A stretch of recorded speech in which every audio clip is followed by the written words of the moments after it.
I'm going to divide the discussion into three parts. One is sort of designing better presentations. The second then is delivering them. And then the third is we'll talk a little bit about some of the tools that are available to you to make it easier to design better presentations and deliver better presentations. The first thing I want to talk about is what's happened. We've gone very quickly from a keynote speech that looks like this to a keynote speech that looks like that. And what's ironic about that, obviously, is that now more than ever, we need these presentations to be more dynamic, not less so. Because the same difficulties we're having at home, doing all this work offline, et cetera, you have to imagine your viewers have it even worse, right? They're dealing with the same Zoom fatigue, they're dealing with distractions, et cetera. So your ability to reach out and talk to them directly becomes that much more critical in an online world than an offline world. So rather than relaxing our discipline with respect to our public speaking, we need to enhance it. We need to take things a step further even than we do when we're speaking live because of the situation our audience finds themselves in. So that's what I really want to bring to you with. And I'm going to talk about a lot of different things, but if you implement any of them, it'll still make a big difference, because if you make even just small changes, it'll help the perception of the speech by your audience. And I know that it seems like extra work and we're all volunteers and that's difficult to do and to justify the time. But if we're actually delivering ineffective presentations and we're not communicating what we seek to communicate, then we've wasted all the time we are putting in. So that's why we're having this webinar, is to talk about what we can do to kind of make our presentations a little bit more dynamic and a little easier to understand on the part of the viewer. We can sometimes look at things like documentary film. One of the most famous is the Civil War that played for many, many hours on television around the world. And if you actually look at that, it's really just a slide presentation By the summer of 1861, Wilmer McLean with a narration, very similar to what we're doing when we give presentations online, right? It's really just zooming into photos, et cetera, and narrating them, and yet they were able to keep us glued to the television set for hours. So if we imagine that instead we were looking at a slide like this in that documentary with that same narration, would it have been as effective? And I suspect that it wouldn't be. So we need to think in terms of how to add that same dynamism that we have in a documentary film type of context. If you look at another famous documentary, one called The Inconvenient Truth, it's essentially Al Gore running through a series of keynote slides. That's all it is. And it's an Academy Award winning documentary. And so if Al Gore can do it, we can do it too. It's just delivering slides, but doing so in a dynamic way in which he's present and a part of the presentation. So the important thing to remember in this context is that PowerPoint is an accessory to you, the speaker, not the other way around. You're not the accessory. You're not there to help your slides along. Your slides are there to help you along, which means there should be fewer of them and they should be simpler, and that more often than not, what you want is for people to be looking at you. They came to see you speak, and your slides are simply there to help them see specific topics, get a specific joke, look at a specific visual, but more time should be spent on you than on your slides. And this is something that we've all really fallen down on in the ICANN context, right? We need to be talking to the audience. We need to be looking at the camera directly as much as we possibly can. So as we talk about creating the slides themselves, though, we're going to talk about some of the problems and some of the challenges that we face in creating slides. One of the most difficult is a text-heavy slide. You've all seen slides like this, where it's entire paragraphs of text displayed in a slide. Unfortunately, science has proven that people can't read and listen at the same time, because what they're actually doing is reading to themselves as they are looking at your slides. So they're reading aloud to themselves while trying to listen to you. So for example, if I had this slide displayed and I wanted to start talking to the slide and providing color commentary, this is what the audience would be hearing. Since 2000, we've In seen a regions of the dramatic world where increase in banking the is use less of mobile available, payment systems, we've seen a particularly dramatic in regions increase of in the use world of where mobile banking is less technology since available. 2000. In the last 5 years alone, In the we've last seen 5 years alone, we've 120% seen a increase in the use of 120% Apple increase. Pay. So you get the idea. That's what's going on in your viewer's head when you put up a large text slide like that and try to speak to it. So ideally, you want to really knock back the amount of text that you have on your slides. In fact, most people recommend no more than 6 words per slide. So that seems drastic, but that's really the issue. If you have something to say, switch to your camera, look at the lens, and say it. We've all come to start using the PowerPoint as the way that we do our notes for our speech. There's even an outline view in PowerPoint that lets you specify what you're going to build into your PowerPoint. So you can create this outline structure that results in titles and bullets, and we end up with those same title and bullet slides that we're all so used to. And so what's ironic is that most people, when they're not going to be using PowerPoint to give a presentation, they don't use PowerPoint to design that presentation. They usually use a napkin or a notepad or something like that and jot down the notes that they're going to use to give their talk. It's only when we plan on using PowerPoint in our presentation that we fall into this habit of using PowerPoint as the mechanism for capturing our notes. And so one of the things we need to do is really stop thinking about that. Set down PowerPoint, write out your notes the same way you would if you were giving a speech without slides. And then only after that, look at how you might enhance that presentation with visuals that would be contained in slides. So it means changing your process a little bit. Don't design your presentation or your text of your presentation in PowerPoint. Do that first and then open PowerPoint and see how you might supplement your presentation. So one of the things that you can do that's a little bit better here is I could show just parts of the slide at once. So if I had bullets, I could add them to this presentation as I was going along.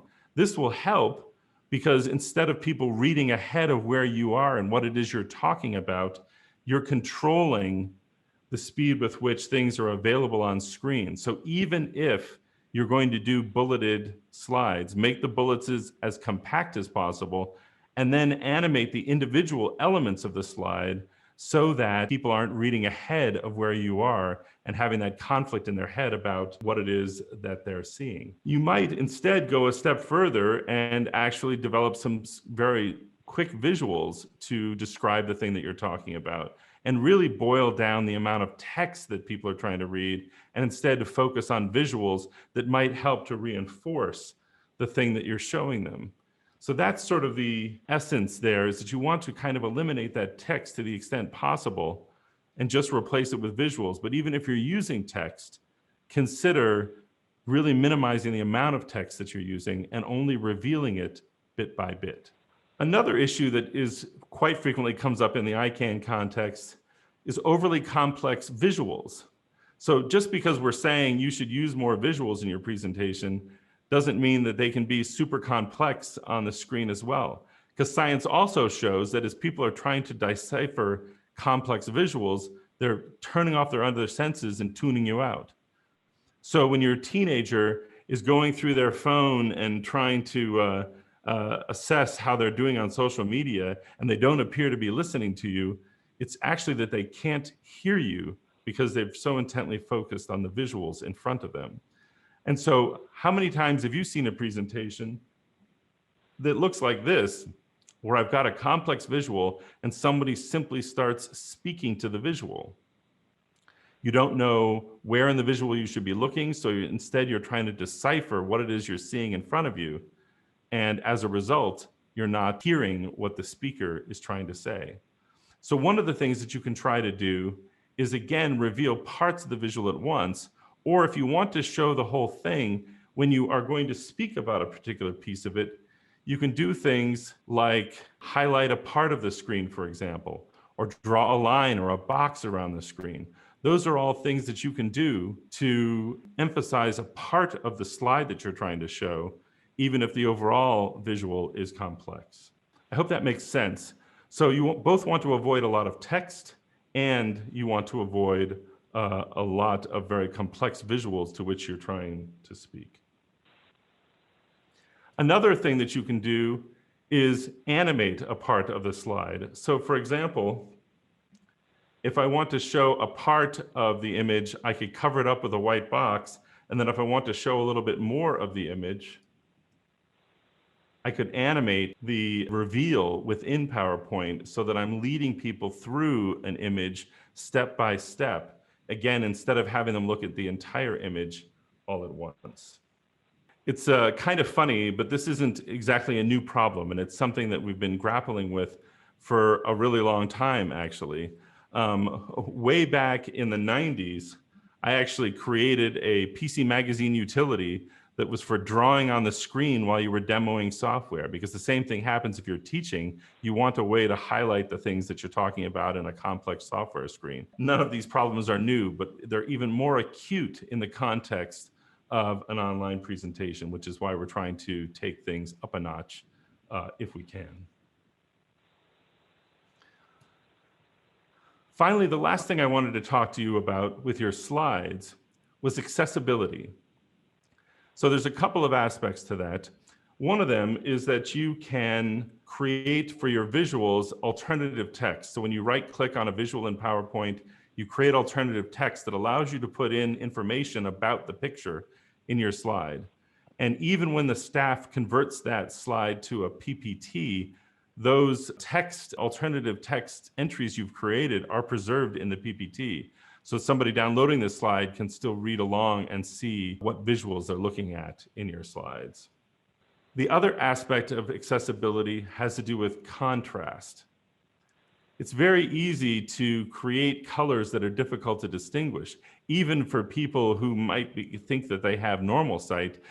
They don't, right? And the monitors are fading and everything else. And it can be very difficult to distinguish text in a PowerPoint that doesn't have sufficient contrast. There's a useful website called colorsafe.co that if you go to, you can go in and specify how you want to specify your color, the foreground color, the background color, etc. So if I choose the background color that I want, I can generate a color palette that will work on top of that color and that will be compliant with W3 standards for contrast that's sufficient for people with visual disabilities and frankly all of us to see. So colorsafe.co is a good place when you're working on what your contrast colors are going to be within your presentation. So now what I want to do, if I can, is talk a little bit about presentation delivery. So what happens once you've created these wonderful slides? What do you want them to look like? So the first thing you might consider is yourself.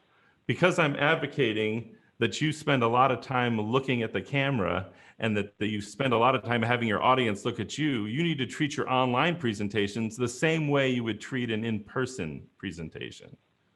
And so that means, you know, giving up your COVID hairdo for just an hour, right? And doing whatever grooming makes sense for you, etc. You can still wear shorts, right? But the bottom line is try to put your best self forward. This is the best I can do. I apologize. But put your best self forward for your presentation, because what I'm advocating is that 75% of the time during your presentation, people are looking at you, not your slides. So do whatever you need to do to feel confident and ready to be presenting on camera, because you're on camera. And that's the thing I think to remember. The next thing I wanted to talk a little bit about is lighting. What do we need to do to give ourselves a little bit of a better look as we're doing our presentation? I happened to be on a WebEx call recently, and give a little bit of a description of this to somebody that is planning another conference. And it occurred to me that a lot of folks have their desk facing a wall. And if your desk is facing a wall, you're generally not very well lit. Instead, what happens is that you are backlit. So if the primary source of light is behind you, then you end up being very dark on camera. So ideally, you want to be facing the primary source of light if you can. And so the best possible thing is actually to put yourself in front of like a north-facing window, right? Because the north-facing window gives you indirect sunlight. This may be the opposite in Australia, Cheryl. You'll have to help me out here. But in the upper hemisphere, if you're facing the north-facing window, you're not getting direct sunlight. So you're getting a softer light on your face, right? And that way, you get a more pleasing kind of lighting that's happening. If you don't have a window that you can face, or as is often the case with ICANN meetings, it's the middle of the night, you may need to supplement with some kind of artificial light. But what you don't want to do is just put a bright light on your face, because then you end up with a result that looks a little bit like this. So if you just have a bare bulb, like a lamp or something in front of you and you turn that on, this is the result. It's very shiny and shadowy and very contrasty. And that's for two reasons. One is because the light source is very small, and it's also not very diffused. It's a hard light. And sunlight is very similar to that. Even though the sun is big, by the time it gets to us, it's a very small light source. So if you are using like a desk lamp or something like that for your presentation and your desk is up against the wall, what I recommend doing is pointing your light at the wall. If you point the light at the wall, then you'll end up with a more pleasing light, because that you've created a large and diffused light source so that people can better see you. But the bottom line is to make sure that the primary light in the room is on you and not behind you to the extent possible when you're giving your online presentations. I, of course, go a little crazy. This is my setup here, where I have this great big white box to give me the light that I want at my standing desk, but you don't have to do that. Like I said, bang a light against a wall in front of you, set yourself up in front of a window, and all of those things will help you along for sure. So that's a really important part of your delivering your online presentation, is to is to try and light it as well as you can. When people are using that feature of Zoom that allows you to do virtual backdrops because they don't want to show what's behind them, very often you see a problem that looks like this, where people are evaporating from the frame because they have an uneven background behind them.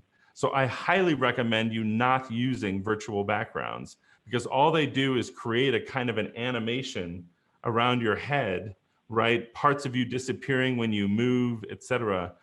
That's just a distraction from what it is you're trying to talk about. And what you don't need are any further distractions than the ones that the person's already getting from their phone, Skype, chat, and everything else that's going on. So ideally, you're not using a virtual background. If you are going to use a virtual background, the best thing to do is to hang a green screen and do a chroma key knockout, because that's a smooth background, and Zoom can very easily take out the green and replace it with your virtual background. And a green screen doesn't need to be an expensive thing. It can just be some colored fabric that you get. It can be a blanket even, or something like that. As long as it's a color that's not in your clothing or something like that, then Zoom can take it out. So a green screen will give you something fairly clear. If you don't have a green screen, make sure that you're in front of a very flat surface. Put a wall behind you so that the depth camera that Zoom is using to try and determine how to knock out the background doesn't get confused and doesn't make part of you evaporate. But again, my strong recommendation is don't do any of that. The guy that I wanted to give kudos for from the last ICANN meeting was Sebastian Bachelet, who just sort of set up his office, neatened things up a little bit, and that was the backdrop of his presentation. And that was very pleasing to the eye. He wasn't disappearing from the frame as he was speaking.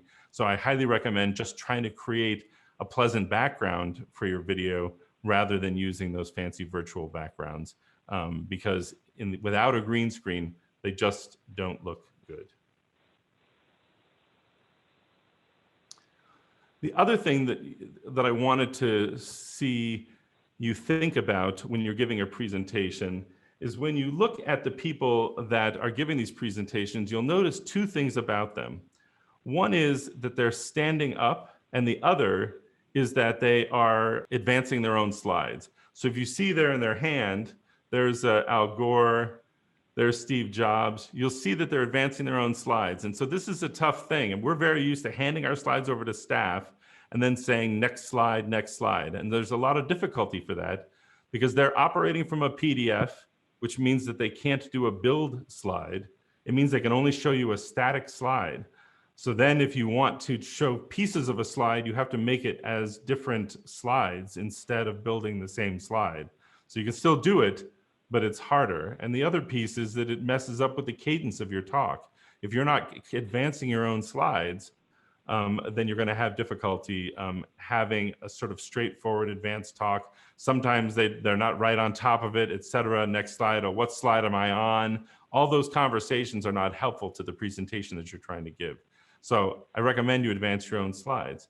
I also recommend, if possible, for you to stand while you're giving your online presentations. You stand while you're giving your keynote presentations live, and there's a reason for that. Your airflow is better. And then back to the science again, it turns out that we think better on our feet. There's an old expression in English, oh, he thinks well on his feet. Well, it turns out we all think better on our feet. So even now, I am standing here in order to talk to you, right? So at the extent possible, if you can do it, pile up some books or something like that so that you can be standing while you're giving your slide presentation. Your presentation will be better for it. The other thing that's tough for us to do, but really critical, is in the online world, it's tougher to look at your audience. You want to look for reactions, and so you want to stare at the pictures that you see in Zoom if they're there. Often they're not there, so you're looking at chat instead. But what you're not doing is engaging your audience by looking him in the eye. So to the extent possible, you want to look directly at the lens of the camera. When you're looking down to look at the other things that are going on in Zoom, it looks like you're the one who's asleep. That's not going to help your speakers, your listeners, your viewers to stay awake if it looks like you're asleep. In other words, if I switch here and if I'm like looking down like this and I'm just talking to you like that, that's not going to look very good in terms of how I'm giving my presentation. But it's because I'm looking at this, I'm looking over the chat, I'm looking at everything. And what I want to be doing, if possible, is looking up at the camera. So you can take an old DVD or CD and hang it around your camera so that you can at least look at the mirror and see how you're doing while you're speaking instead of looking at your picture down in the Zoom room. So you can hang a mirror up there. If you want to, you can put together a quick telestrator and put your Zoom meeting in there in the telestrator so that you can look at the Zoom meeting while you're looking at the camera. But to the extent possible, you want to be looking at the camera. If you have to check your notes, check your notes. It's okay. Look down, check your notes, and then come back and engage with your audience. It's not a new problem. If you show up to a television studio, they often put something up there right ahead of you that looks like they call it a comfort monitor or something like that. But the result is you start going like this and looking, and you start looking shifty. I tell them to turn it off. So it's not a new problem, but again, it's something that's magnified in the online world. Look at the lens while you're giving your presentation to the extent that you can. And then the other thing that I would say is rehearse your presentation. Go through it a few times. We've all created presentations with 500 different slides in them and think that we'll get through them, and we never do. This is the irony of this, is somehow we keep convincing ourselves that we're going to be able to get through 30 slides in a presentation, and the truth is we're not going to be able to do that. So the extent possible, go through your presentation, see how long it actually takes to deliver it. And if it's longer than the time slot you've been allocated, then cut out some slides. You should think about 5 minutes per slide as a good rule of thumb. So don't create more slides than you're able to deliver, because then you end up rushing You end up not fully explaining things. You have these slides full of text that people are trying to read while you're switching past them too quickly. That's what you want to try to avoid. I wanted to talk a little bit about the technology that I'm using to give a presentation like this. There are some things that you can do in Zoom itself, but unfortunately, the one feature that Zoom doesn't have that would be really, really useful is to be able to swap back and forth between your shared screen and your camera. And unfortunately, that functionality doesn't exist. Instead, there's a button in the upper right-hand corner that allows a viewer to switch between the shared screen and the person who's speaking. So if you want them to manage when they're looking at you and when they're looking at your slides, that feature is there. But for you to be able to just switch on and off your camera and your shared screen, it's not really available in Zoom. So what you're left doing instead is sharing a screen, choosing the thing that you want to share. Here's my slides. I hit share. Now you're looking at my slides and my picture is off to the side here. And so that's when the viewer could switch things. But then when I wanted to switch back to me, I need to stop sharing. And now I'm looking at the camera again. And so I have to go back and forth that way. And unfortunately, when I go to share again, it doesn't even pick that up, the previous share as a default. I have to then find it again. What do I need to do to share this and then share it again? And so using that technique to go back and forth from your slides is a little bit problematic, right? So that's a feature that Zoom could really use, is just the toggle that says, show my screen share, show my camera, show my screen share, show my camera. And that would be really helpful if that functionality existed.